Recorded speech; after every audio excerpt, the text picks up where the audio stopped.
3 years ago, the first case of a global plant virus was recorded, and it started to ravage most of our ecosystems.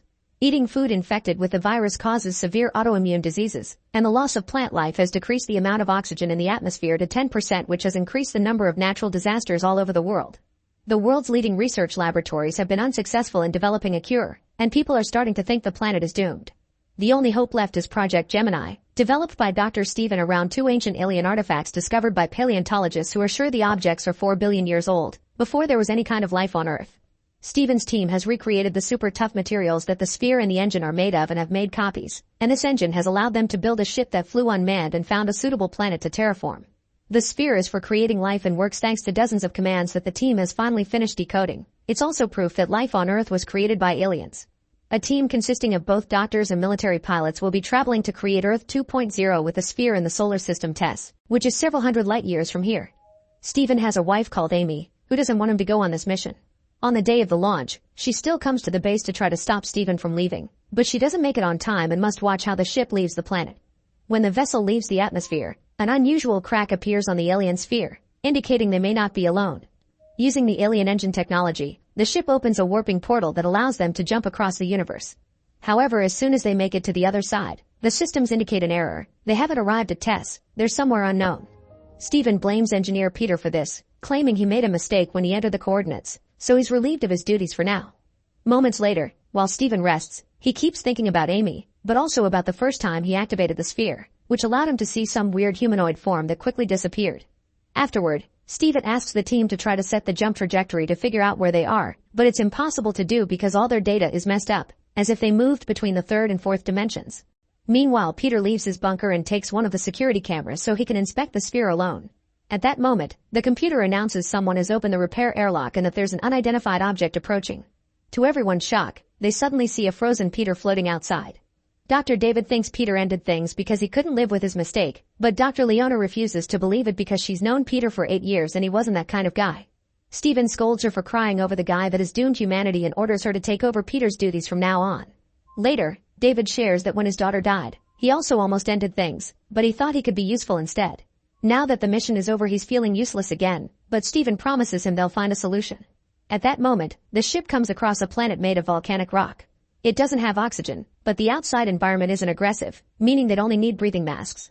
Stephen thinks it's the perfect alternative to carry on their plan and is eager to land, but Captain Ryan stops him, pointing out they didn't do a proper examination of the planet yet, so Stephen is recklessly risking the safety of the crew. Stephen doesn't care though, and reminds everyone he's the one calling the shots here. The team will go down on a shuttle while Officer Richard stays on the mothership.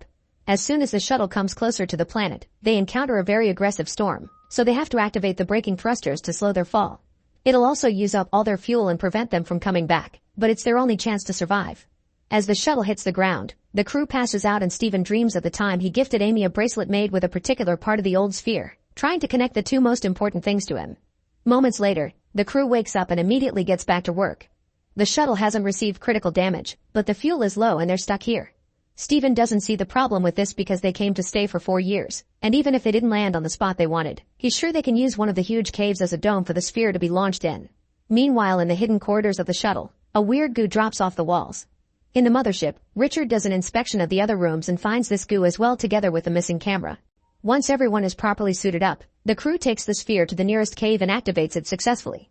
Then they return to the shuttle to begin collecting data, but Ryan interrupts their work to announce martial law is in effect in the station.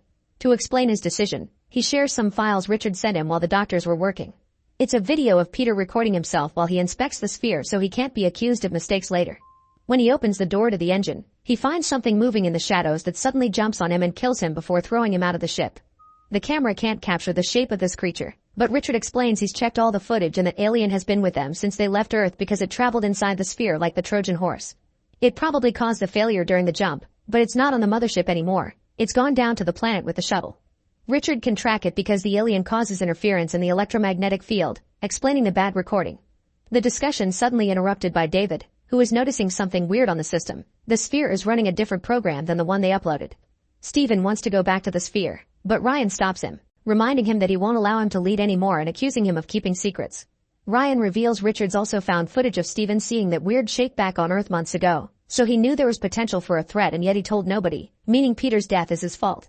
Offended by this accusation, Stephen rushes out of the room while thinking about all the work he and David put into this project.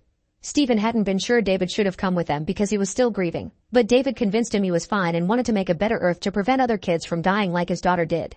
Moments later, Stephen meets with David and asks him to sneak out with him through the airlock to check on the sphere. David doesn't want to disobey Ryan, but Stephen changes his mind by reminding him of his daughter and the future of the planet. As soon as they make it to the cave, they notice the sphere is creating an alien life form faster than it created life on Earth because someone readjusted the settings. Stephen immediately begins working on the sphere's settings, ignoring David's pleas to leave and discuss things with everyone. At that moment, David notices on their radar that the alien is getting closer, so he fires a warning shot to try to make Stephen move. Stephen responds by taking out his own weapon, but before things can get ugly, they notice the aliens already entering the cave. After Stephen grabs a piece of the sphere to take with him, both men begin running away, noticing the creatures getting closer because of its shadows and the noises it makes.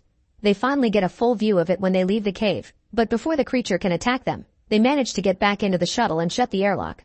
David calls Stephen out for risking their lives, but Stephen reminds him the sphere is more important and next time he won't hesitate to shoot. Then Ryan shows up to scold Stephen as well, and when Stephen explains they'll have to use force to stop him, Ryan punches him. Suddenly, the computer raises an alarm to let the crew know the module's integrity has been compromised. Leona leaves her room to check the issue and finds lots of goo in the corridor, only to suddenly be pulled back into a different area.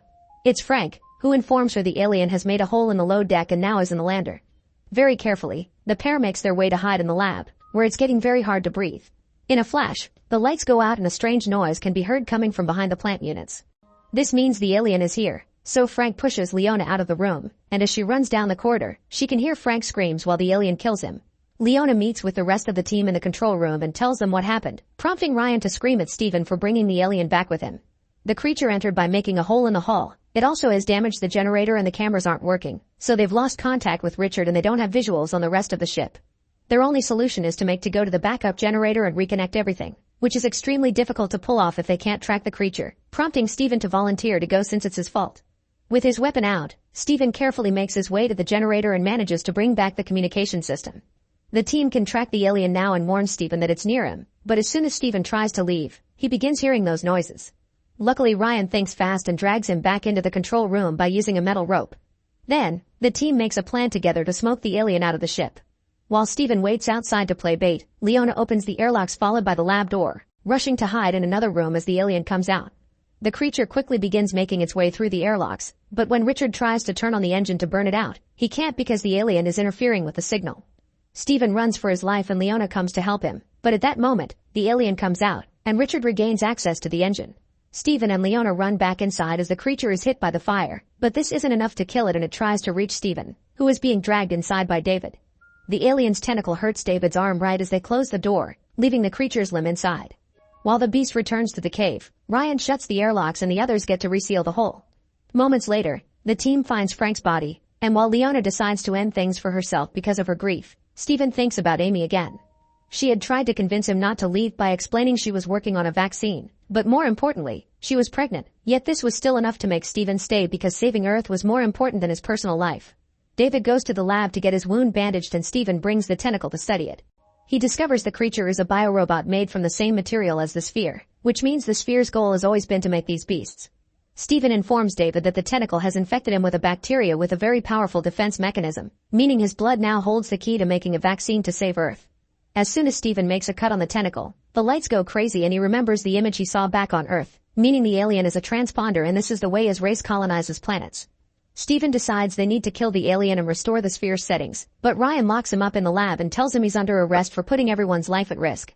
Ryan points out lives are expendable to Stephen, and David agrees, saying Stephen only wants to play hero and he never cared about humanity.